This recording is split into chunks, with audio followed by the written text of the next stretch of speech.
నంద్యాలకు చెందిన ప్రముఖ చిత్రకారుడు చింతపల్లి కోటేష్ వైఎస్ రాజశేఖర రెడ్డి గారి వర్ధంతిని పురస్కరించుకొని A4 డ్రాయింగ్ చార్ట్ మీద ఎటువంటి గీతలు లేకుండా మైక్రో పెన్నుతో క్రమబద్ధంగా చుక్కలు పెట్టుకుంటూ వైఎస్ఆర్ పోర్ట్రైట్ చిత్రాన్ని 4 గంటల సమయంలో వేసి చిత్ర నివాళులు అర్పించారు.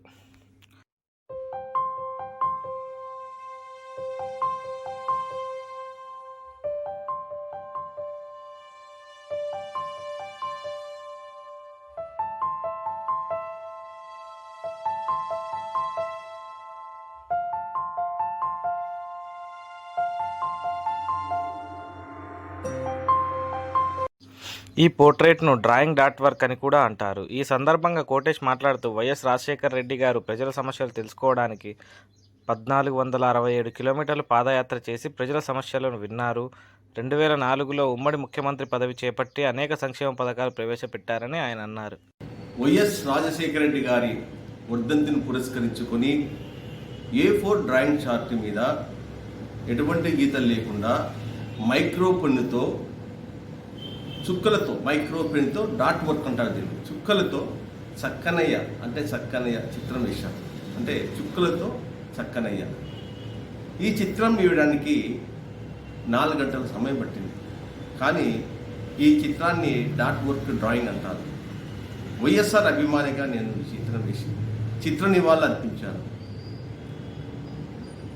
ప్రజా సమస్యలు తెలుసుకోవడానికి వైఎస్ రాజశేఖర రెడ్డి ప్రజల దగ్గరికి పాదయాత్ర చేశాడు.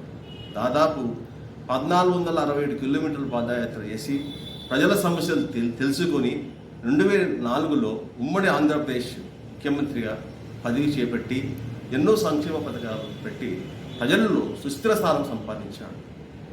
ఆయన పాలన బాగుందని మళ్ళీ 2009లో రెండోసారి అతన్ని ముఖ్యమంత్రి అయ్యారు. అయితే ముఖ్యమంత్రి అయిన 3 నెలలకే సెప్టెంబర్ 2న చిత్తూరు జిల్లాలోని రచ్చబండ కార్యక్రమంలో హెలికాప్టర్ ప్రమాదంలో చనిపోయారు. అతని మరణము తీవ్ర దిగ్భ్రాంతి చేసింది. ప్రజలు తట్టుకోలేకపోయినారు. కొందరు ఆయన మరణం తట్టుకోలేక చనిపోయారు. ఎంతో కోట్లాది అభిమానులు సంపాదించుకున్న అభిమానులు నేను ఒకటి. కాబట్టి నేను ప్రతి వర్ధంతి జయంతి రోజున వారి చిత్రాన్ని విభిన్నంగా వేస్తూ ఉంటాను. మంచి ముఖ్యమంత్రిగా శత్రువు కూడా ఇంటికి వచ్చే పలకరించే గుణం ఉంది. శరణు అన్నవారికి కరుణ చూపించే వ్యక్తి, ఎటువంటి మచ్చలేని నాయకుడు, దేశంలో మంచి ముఖ్యమంత్రిగా మంచి మనిషిగా అందరి హృదయాల్లో ఉన్నాడు. అటువంటి రాజశేఖర రెడ్డి గారికి ఈ చిత్రాన్ని వాళ్ళు అర్పిస్తున్నాను. ప్రతి జయంతి వర్ధంతులకు ఆయన చిత్రాలు వేస్తున్నాను. జై వైఎస్ఆర్, జై వైఎస్.